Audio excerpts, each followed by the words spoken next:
지난주에 번제에 이어서 오늘은 이제 소제에 관련된 말씀입니다. 소제 그러면 무슨 제사인가 이렇게 이해가 잘 안 되잖아요. 영어로 하면 그레인 오퍼링인데 이해하기가 훨씬 더 쉽습니다. 곡식 예물, 곡식 제물 뭐 그런 뜻이에요.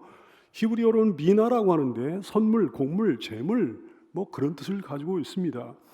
구약의 5대 제사 가운데 번제와 더불어 화목제와 더불어 자원제예요. 자원제.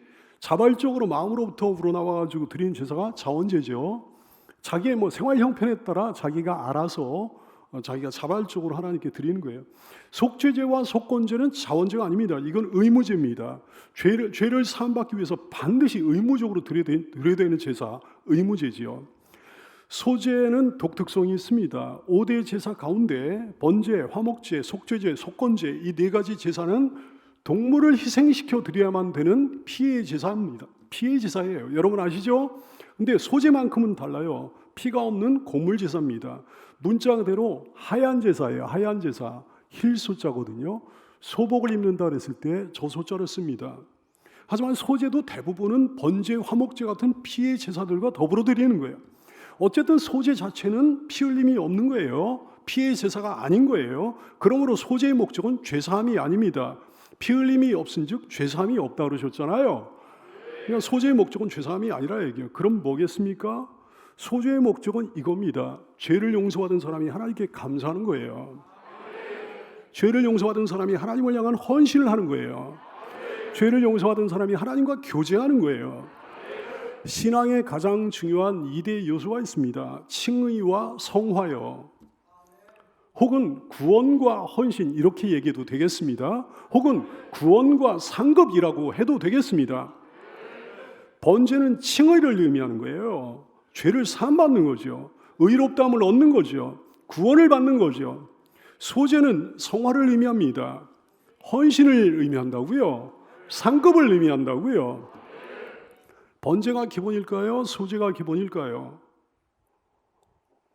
번제 있는 소제는 당연히 있지만 번제 없는 소제는 있을 수가 없습니다. 소제 없는 번제는 있을 수가 있는데 번제 없는 소제는 있을 수가 없습니다. 그러므로 당연히 번제가 기본이 되는 거죠.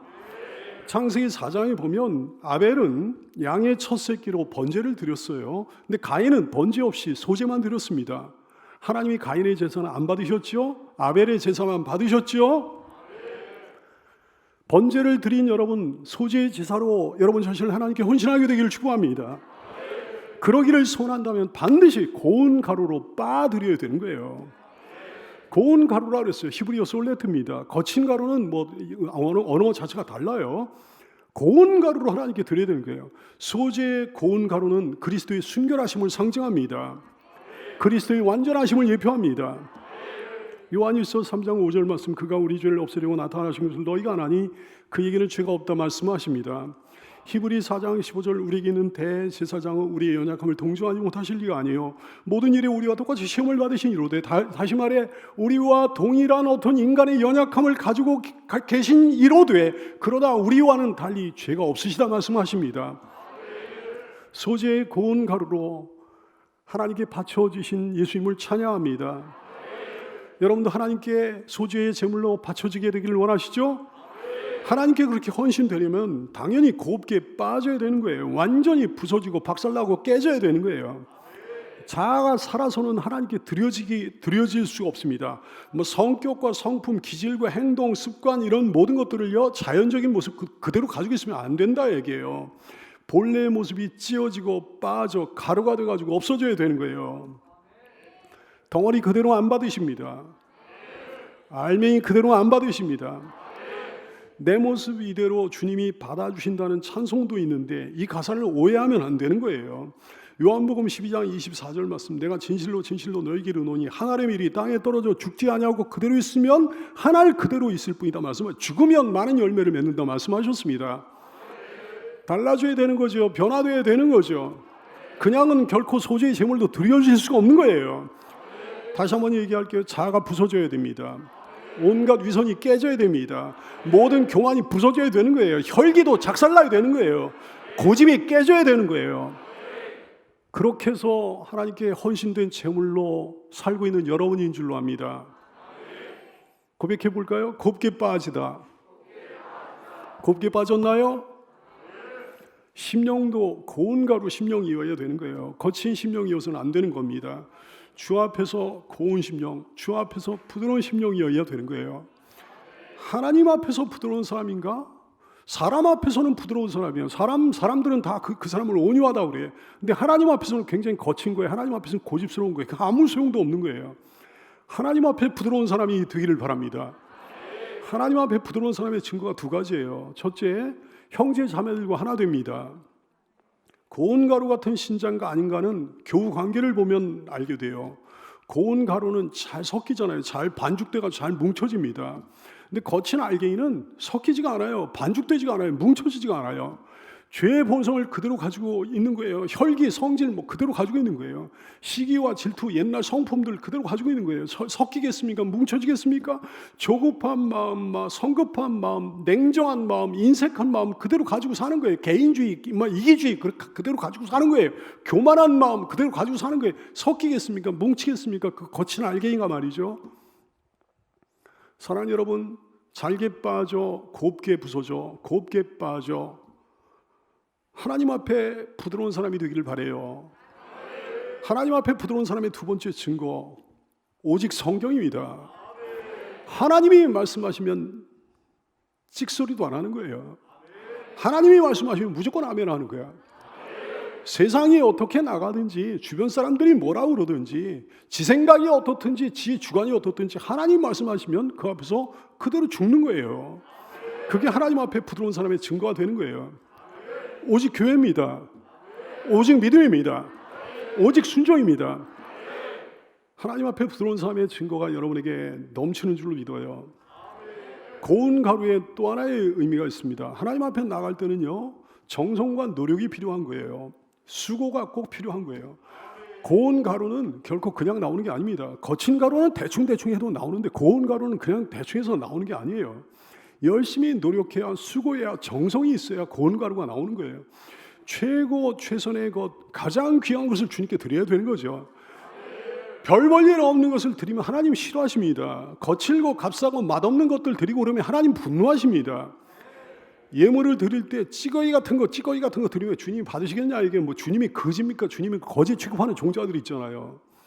옛날부터 그랬어요. 온전한 신자들은요, 예물을 드릴 때 은행에 가가지고, 은행에 일부러 가가지고 새 돈으로 바꿔가지고 드리고 그랬습니다. 아니면 다림질 해가지고 막 드리고 그랬어요. 우리 선친께서 신앙생활하고 6개월 정도 있다가 소천하셨는데요.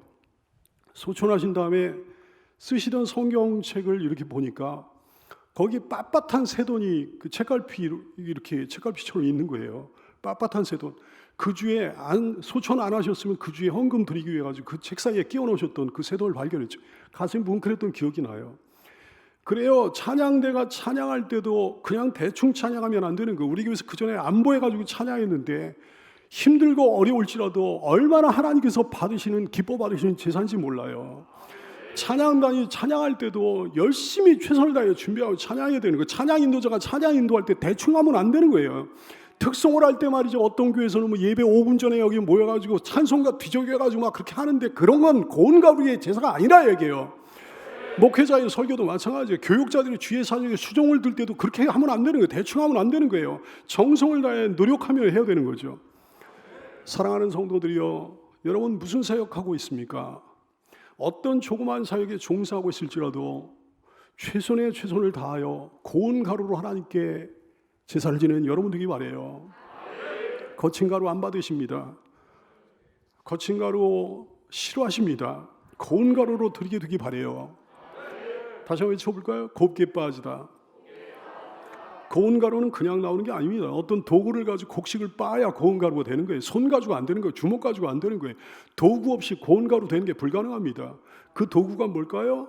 어떤 도구를 가지고 우리를 곱게 빻으신 걸까요? 두 가지 도구가 있습니다. 첫 번째 도구는 말씀이에요. 예레미야 23장 29절 여호와의 말씀이니라 내 말이 불같지 아니하냐 내 말이 불같지 아니하냐 바위를 쳐서 바위까지 부스러뜨리는 방망이 같지 아니하냐 그랬어요. 하나님의 말씀이 우리를 부수는 거예요. 하나님의 말씀이 우리를 잘게 부수는 거예요. 하나님의 말씀으로 여러분의 심령, 여러분의 인생이 완전히 가루되기 바랍니다.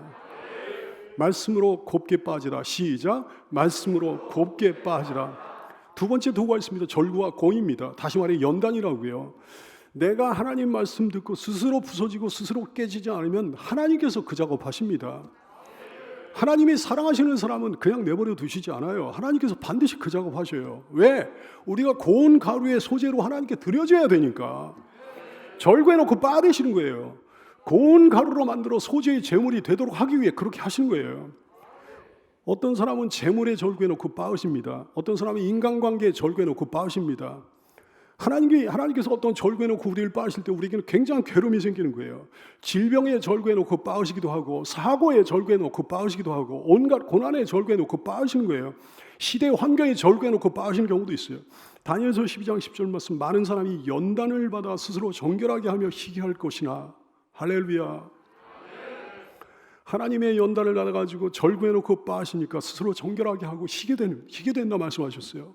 그런 악한 사람은 악을 행하리니 악한 자는 아무것도 깨닫지 못하되 오직 지혜 있는 자는 깨달으리라. 하나님께서 나를 연단하시는구나. 하나님께서 나를 사랑하셔가지고 절구해놓고 빻으시는구나. 이 사실 지혜 있는 자는 깨닫고 아름다운 모습으로 나오게 될 거다 말씀하시는 거죠. 고운 가루의 소재물로 나오게 될 거다 말씀하시는 거지. 사랑하는 자는, 하나님이 사랑하신 자는 반드시 고운 가루로 만드심을 기억하는 여러분 되기 바랍니다. 말씀으로 곱게 빠지는 게 낫겠죠? 다시 외쳐볼까요? 곱게 빠지다. 또 그 위에 기름을 부으라고 하셨어요. 1절 말씀, 그 위에 기름을 붓고 또 그 위에 유향을 놓아 그랬어요. 소재 제물에는 날 것이 있고 요리된 것이 있습니다. 요리된 예물의 경우 고운 가루에 기름을 섞는 거예요. 4절부터 7절까지 보면 나와 있고요. 날 것으로 드린 예물의 경우에는 단지 기름을 붓기만 하는 거예요. 오늘 1절 말씀 그리고 15절 말씀에 보면 나옵니다. 기름을 붓는다 그랬어요. 무슨 기름일까요? 감람유예요. 올리브유예요. 기름은 얘기할 것도 없습니다. 하나님의 성령을 상징합니다. 여호와의 신이 임하시는 거지. 성령이 임하시는 거죠. 성령의 역사가 있는 거죠. 성령이 나를 통해 사역하시는 거죠. 이사야 61장 1절, 주 여호와의 영이 성령이 내게 내리셨으니 이는 여호와께서 내게 기름을 부으사 그랬어요. 사무엘상 16장 13절, 사무엘 선지자가 기름 뿔병을 가져다가 그의 형제 중에서 다윗에게 부었더니 이날 이후로 다윗이 여호와의 영에 크게 감동되었다. 성경에서 증언합니다. 기름을 부었더니 성령께 감동이 된 거예요. 성령은 예수님의 영이십니다. 예수님은 성령으로 충만한 분이십니다. 우리도 성령으로 충만해야 소재의 제물로 바쳐지게 되는 줄로 깨닫게 되기 바랍니다. 그 위에는 유향을 놓으라 그랬어요. 유향을 첨가라 그랬어요. 1절 말씀 또 그 위에 유향을 놓으라 그랬어요. 유향은 유향나무로부터 짜낸 고급 향료를 갖다가 유향이라고 하는 거예요. 왜 첨가합니까? 소재 제물이 향기를 내도록 하기 위해 첨가하는 거예요. 그래요. 향기나는 제물을 받으시는 거거든요. 예수님이 향기로운 제물로 하나님께 바쳐주셨습니다. 에베소서 5장 2절 말씀, 그는 우리를 위하여 자신을 버리사 향기로운 제물과 희생제물로 십자가에서 하나님께 드리셨느니라 말씀합니다. 여러분도 하나님께 드려지기 원합니까? 하나님께 드려지기 원한다면 반드시 향기 내야 되는 거예요. 고린도후서 2장 15절, 우리는 구원받는 자들에게나 망하는 자들에게나 하나님 앞에서 그리스도의 향기라고 그러셨어요. 향기로운 그리스도인의 삶이 되기 바랍니다. 유향은 성도의 기도를 의미하기도 해요. 계시록 5장 8절 말씀, 그 두루마리를 취하심에 네 생물과 24장로들이 그 어린 양 앞에 엎드려 각각 검은과 향이 가득한 금대접을 가졌으니 이 향은 성도의 기도들이라 말씀합니다. 시편 141편 2절, 나의 기도가 주의 앞에서 분향같이 되며 나의 손드는 것이, 기도하느라고 나의 손드는 것이 저녁 제사같이 되게 하소서 그랬어요. 기도의 향으로 하나님 앞에 올려드리는 향기로운 제물로 올려드리는 여러분 되기 바라요. 유향은 또 아름다운 말을 예표하기도 하는 거예요. 향기로운 말이요, 입술의 제사로 주를 섬겨야 되는 거예요. 히브리서 13장 15절, 그러므로 우리는 예수로 말미암아 항상 찬송의 제사를 하나님께 드리자. 이는 그 이름을 지원하는 입술의 열매다 말씀하십니다. 호세아 14장 2절, 우리가 수송아지를 대신하여 입술의 열매를 주께 드리리이다. 에베소서 4장 29절, 무릇 더러운 말은 너 입 밖에도 내지 말고 오직 덕을 세운 데 소용되는 대로 선한 말을 하여 듣는 자들에게 은혜를 끼치게 하라 말씀하십니다. 아름다운 말의 제사로 향기를 내는 여러분 되기 바라요. 반드시 드러내고 표현해야 향기가 나는 거예요. 여러분, 아무리 좋은 향기, 아무리 좋은 값비싼 향수면 뭐합니까? 아무리 값비싼 향수라도 뚜껑 꽉 닫아놓으면 무슨 향기가 나겠냐 이게. 뭘 쓸모가 있겠냐 이게. 아무리 좋은 것이라도 갇혀 있으면 소용없는 거지. 아무리 좋은 것이라도 포장 풀지 않으면 소용이 없는 거죠. 그래요. 실제로 기도해야 되는 거라고요. 아름답고 덕스러운 행위가 여러분에게 있어야 되는 거라고요. 아름답고 덕스러운 삶이 여러분에게 있어야 되는 거라고요. 아름답고 덕스러운 입술의 열매가 여러분에게 있어야 되는 줄 압니다. 입을 닫고만 살면 안 된다는 말씀이죠. 소재를 드리는 방법에 5가지 종류가 있습니다. 그 첫 번째 방법, 고운 가루 한 움큼으로 드리는 소재예요. 2절 말씀, 아론의 자손 제사장들에게로 가져갈 것이요, 제사장은 그 고운 가루 한 움큼과 기름과 그 모든 유향을 가져다가 기념물로 제단 위에서 불사를 지니 이는 화제라 여호와께 향기로운 냄새다 그러셨어요. 한 움큼으로 드리라 그랬네요. 기념물로 드리라 그랬어요. 기억되는 제물로 드리라, 그런 말씀이에요. 사람 입장에서 하나님의 은혜를 기억하며 드리는 거지. 하나님께서는 그 예물을 드린 사람을 기억해 주시는 줄로 깨닫게 되기 바랍니다. 시편 20편 3절, 네 모든 소재를 기억해 주시며 네 모든 번제를 받아주시길 원하노라. 그 소재를 화제로 드리라고 하셨습니다. 제사의 종류가 5가지고 제사 드리는 방법이 4가지라고 이미 여러분 배운 줄로 압니다. 제사 드리는 법 가운데 화제로 드리는 법이 있는 거예요. 거제, 요제, 전제와 함께 화제로 제사를 드리는 방법이에요. 화제는 고대의 가장 보편적인 제사 방법입니다. 거제도 있어요. 거제는 그 들것자를 쓰는 거예요. 제물을 높이 들어 올려가지고 드리는 제사예요. 요제도 있어요. 요제는 흔들 요제를 얘기하는 거예요. 제물을 위아래로 흔들어가지고 주님께 드리는 제사가 요제입니다. 전제도 있어요. 전제는 뭐 제사 전제를 썼는데 포도주를 갖다 부어드린 제사, 기름을 부어드린 제사, 피 같은 것 부어드린 제사, 이것이 전제입니다. 이것이 여호와께 화제로 드리면 향기로운 냄새가 될 거다 말씀하셨습니다. 2절 말씀, 아론의 자손 제사장들에게로 가져갈 것이요, 제사장은 그 고운 가루 한 움큼과 기름과 그 모든 유향을 가져다가 기념물로 제단 위에서 불사를 지니 이는 화제라 여호와께 향기로운 냄새이라. 하나님께서 크게 기뻐하시면서 받아주시는 거죠. 소재물의 나머지는 제사장에게 가는 거예요. 3절 말씀, 그 소재물에 남은 것은 아론과 그의 자손들에게 돌릴지니 이는 여호와의 화제물 중에 지극히 거룩한 것이라고 하셨습니다. 지극히 거룩한 것이라고 하셨어요. 코데시입니다. 코데시 반복해 하지 마세요. 거룩하고 거룩하다는 거죠. Most holy, 가장 거룩한 것. 여러분, 하나님께 불살라 바쳐지는 것만 거룩한 게 아니라 얘기해요. 제사장의 몫이 된 것을 지극히 거룩하다고 말씀하셨습니다. 제사장이 먹는 부분이요, 제사장의 구체적인 삶에 필요한 부분을 지극히 거룩하다 말씀하신 거예요. 코데시 말씀하신 거예요. 예배 행위만 거룩하다 오해하지 않는 여러분 되기 바래요. 하나님께 속한 삶도 거룩한 거예요. 생활도 거룩한 거예요.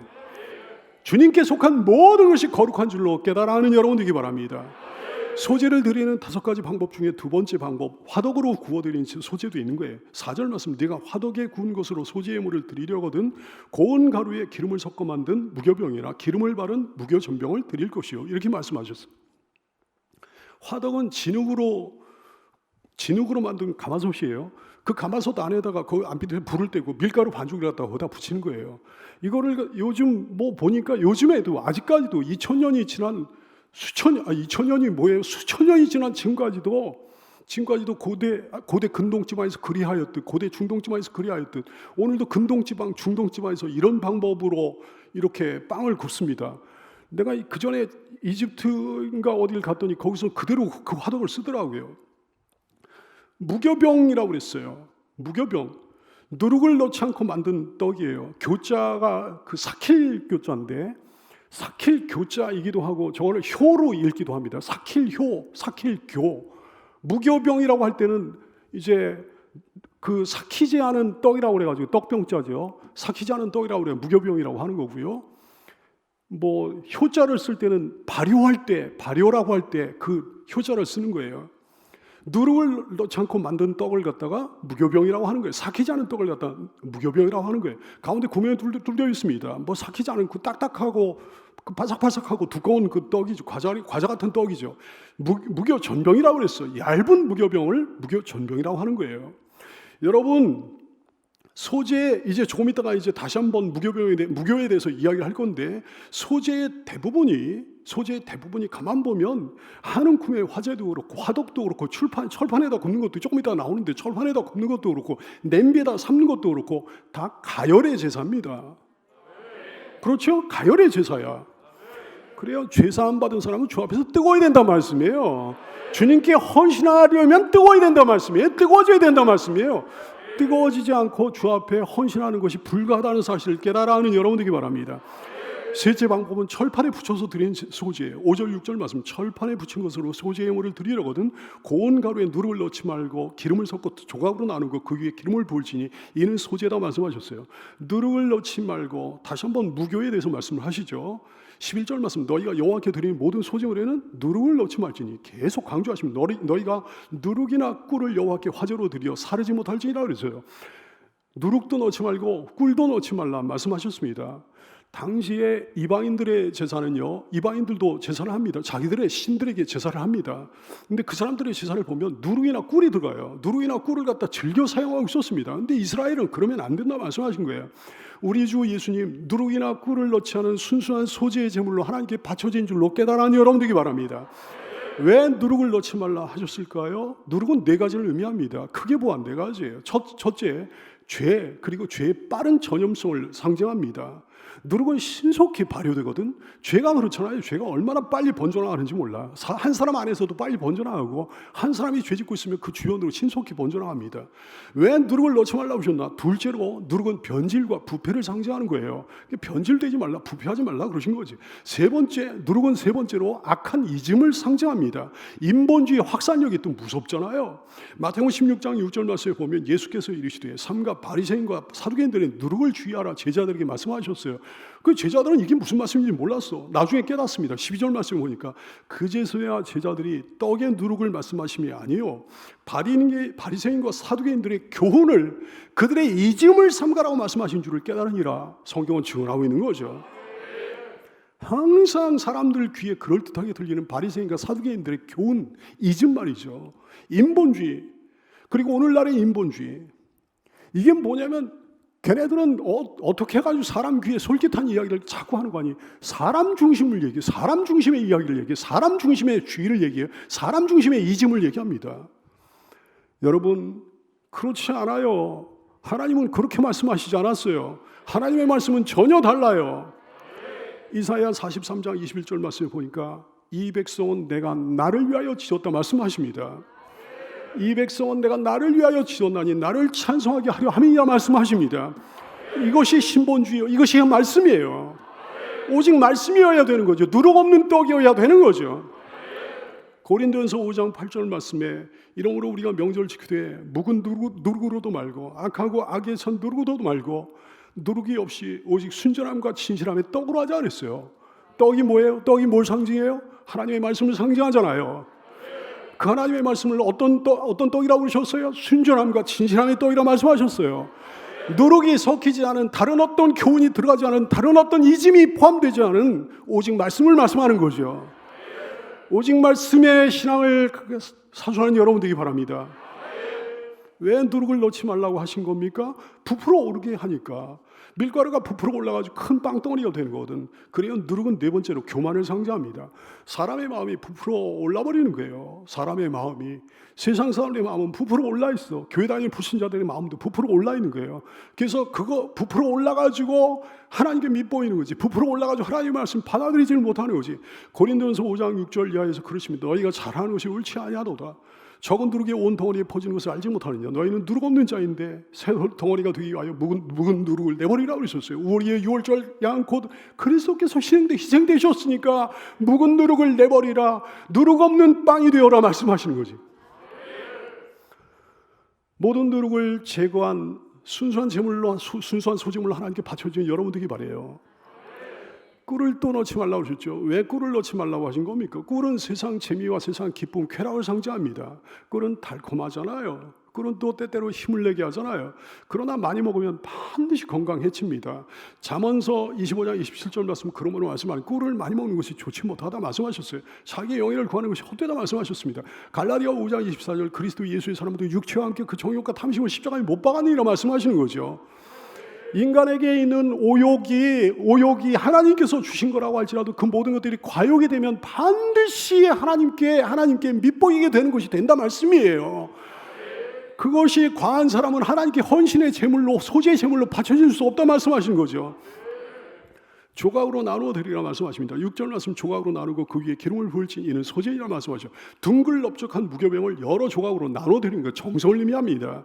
누구에게 사과 줄 때 여러분 생각해 보세요. 사과를 갖다 한 개를 통째로 주는 것과 사과를 깎아 조각으로 나누어 주는 것 비교를 해보시라고. 어느 것이 어느 쪽에 정성이 들어가 있나요?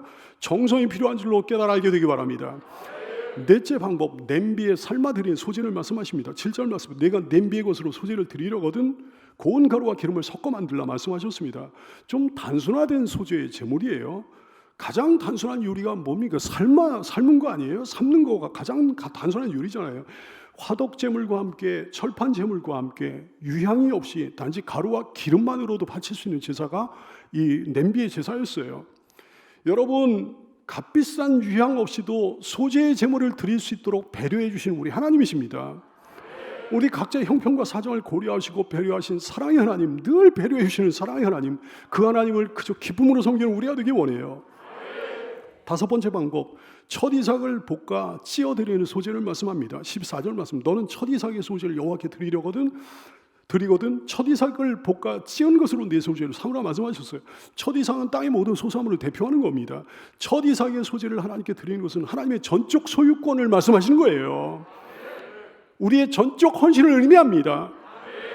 그것 또한 기름과 유향과 함께 향기로운 화제로 드리라 말씀하십니다. 15절 16절, 그 위에 기름을 붓고 그 위에 유향을 더할지 이는 소재니라. 제사장은 찌은 곡식과 기름을 모든 유향과 함께 기념물로 부산을 지니 이는 여호와께 드리는 화제니라 말씀하십니다. 고운 가루 소재를 드릴 때와 마찬가지로 그렇게 하나님께 드리는 거죠. 그렇게 하나님께서 기뻐하시는 거죠. 근데요, 여러분, 왜 이렇게 소재를 드리는 방법이 다양한 걸까요? 소재를 드리는 방법을 5가지나 말씀하셨잖아요. 왜 이렇게 다양한 걸까요? 아까 말했듯이 소재의 의미는 죄사함이 아닙니다. 소재의 의미는 헌신입니다. 헌신의 방법은 다양할 수 있음을 말씀하시는 거예요. 상급을 얻을 수 있는 방법은 다양할 수 있음을 알려주시는 겁니다. 그런데 처음 익은 누룩이나 꿀을 드릴 때는 이렇게 하라. 12절 말씀, 처음 익은 것으로는 그것을 여호와께 드릴지니 향기로운 냄새를 위하여 제단에 올리지 말라 말씀. 오늘 지금 방금 말씀한 12절 말씀에 처음 익은 것이란 첫 이삭을 말씀하는 게 당연히 아닙니다. 처음 수확한 누룩, 처음 수확한 꿀을 말씀하는 거예요. 처음 수확한 누룩이나 꿀은 그 자체로 그냥 하나님께 드리라고 하셨어요. 모든 것은 하나님께 드려야 되는 줄로 알게 되기 바랍니다. 처음 익은 누룩이나 꿀은 아직 성화되지 못한 초신자들을 의미합니다. 신앙에 갓 입문한 초신자들을 상징합니다. 하나님께서는 그들을 너그럽게 대하십니다. 그들이 아직 세상에 살고 있을 때의 모든 것들을 아직 버리지 못했을지라도, 이방의 습관들을 버리지 못했을지라도 하나님께서는 그들을 일단 받아주신다 얘기예요. 그 자체로 받아주신다 얘기예요. 너그럽게 대해주신다 얘기예요. 그러나 제단에서 불살라질 수는 없는 거예요. 향기로운 냄새를 위하여는 제단에 올리지 말라 말씀하셨습니다. 헌신의 제물로는 하나님께 올라갈 수가 없다 이거지. 헌신의 제물로 하나님을 기쁘시게 할 수는 없다는 말씀이죠. 그들도 변화돼야 되는 거예요. 그들도 성숙해야 되는 거예요. 그들도 성화돼야 되는 거예요. 언약의 소금을 모든 소재물에 치라 말씀하십니다. 13절 말씀, 네 모든 소재물에 소금을 치라. 네 하나님의 언약의 소금을, 따라서 할까요? 언약의 소금. 내 하나님의 언약의 소금을 내 소재에 빼지 못할지니 내 모든 예물에 소금을 드릴지니라고 하셨어요. 소금의 특징들은 여러분이 너무 잘 알죠? 썩지 않습니다. 부패를 방지합니다. 맛을 냅니다. 그 맛을 지속시킵니다. 언약의 소금이라고 그랬잖아요. 소금은 고대로부터 계약 체결의 상징으로 쓰여졌어요. 언약 체결의 상징으로 이용됐단 말씀입니다. 그러니까 쌍방 간의 계약을 확증할 때 쌍방이 함께 소금을 먹는 거예요. 그래가지고 그 계약을 확증하는 거지. 왜?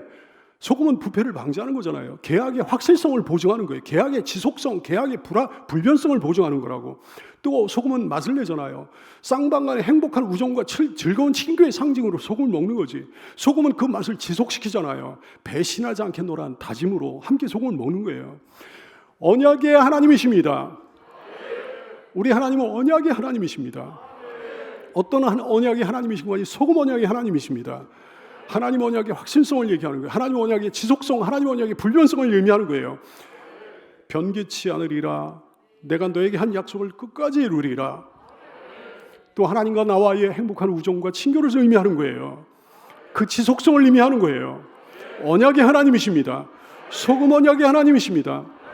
하나님 말씀 그 자체로 소금이에요. 변질되지 않습니다. 하나님 말씀은 영원히 변하지 않습니다. 세상이 아무리 변할지라도 소금인 하나님의 말씀 변하지 않는 줄로 깨달아 알게 되기 바랍니다. 말씀의 사람도 마찬가지예요. 언약의 사람도 마찬가지예요. 우리는 소금이에요. 변질되지 않습니다. 세상이 아무리 변할지라도 우리는 변질되지 않는 줄로 압니다. 소금은 녹아내리면 반드시 맛을 내잖아요. 골고루 맛을 내잖아요. 골로새 4장 6절 말씀, 너희 말을 항상 은혜 가운데 소금으로 맛을 낸 것 같이 하라 말씀하셨거든. 하나님과의 행복한 교제를 말씀하는 거지. 성도 간의 행복한 교제를 말씀하는 거지. 그게 없는 사람은 소금의 언약의 소금의 사람이 아니라 말씀이에요. 소금 언약의 사람 맞는 줄로 알아요. 세상에 나가서도 세상의 소금으로 살아야 되는 줄로 깨달아는 여러분 되기 바랍니다. 마태복음 5장 13절, 너희는 세상의 소금이다 선포를 하셨죠? 또 소금은 부활을 상징합니다.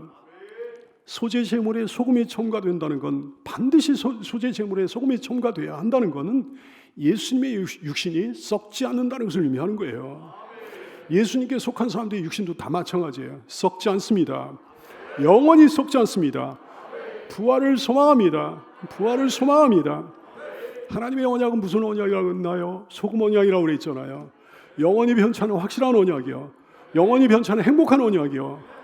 그리고 영원히 변치 않는 부활의 언약이요. 민수기 18장 19절, 이스라엘 자손이 여호와께 거제로 드리는 모든 성물은 내가 영구한 몫의 음식으로 너와 네 자녀에게 주노니 이는 여호와 앞에 너와 네 후손에게 영원한 소금 언약이니라. 할렐루야. 역대하 13장 5절, 이스라엘 하나님 여호와께서 소금 언약으로 이스라엘 나라를 영원히 다윗과 그의 자손에게 주신 것을 너희가 알 것 아니냐. 할렐루야. 소금 언약으로 이스라엘 나라를 다윗의 자손에게, 다시 말해 그리스도에게 주셨다 말씀하시는 거죠. 그 약속을 끝까지 이루신 하나님의 영화를 찬양합니다. 소재의 제물들을 통해 얻는 교훈이, 굉장히 중요한 교훈이 있어요. 여러분, 소재의 제물들의 내용을 보세요. 하나같이 고대 이스라엘 사람들과 밀접한 관련을 맺고 있는 것들입니다. 고운 가루가 그렇잖아요. 화덕에 구운 무교전병 그렇잖아요. 철판에 붙인 떡이요. 그리고 뭐 냄비에 삶은 떡이요. 다 그렇잖아요. 첫이삭 그렇잖아요. 이스라엘 백성들과 얼마나 밀접한 관련을 맺고 있는 것들인지. 소나 양도 마찬가지예요. 소나 양을 잡는 것도 마찬가지예요. 그들의 생활 그 자체. 그렇습니다. 우리 일상생활 그 자체가 하나님께 드려져야 되는 거예요. 우리의 삶, 우리의 살아가는 큰 모든 것들, 우리에게 속한 모든 것들 그 자체가 하나님께 드려지는 예물입니다. 기도하겠습니다.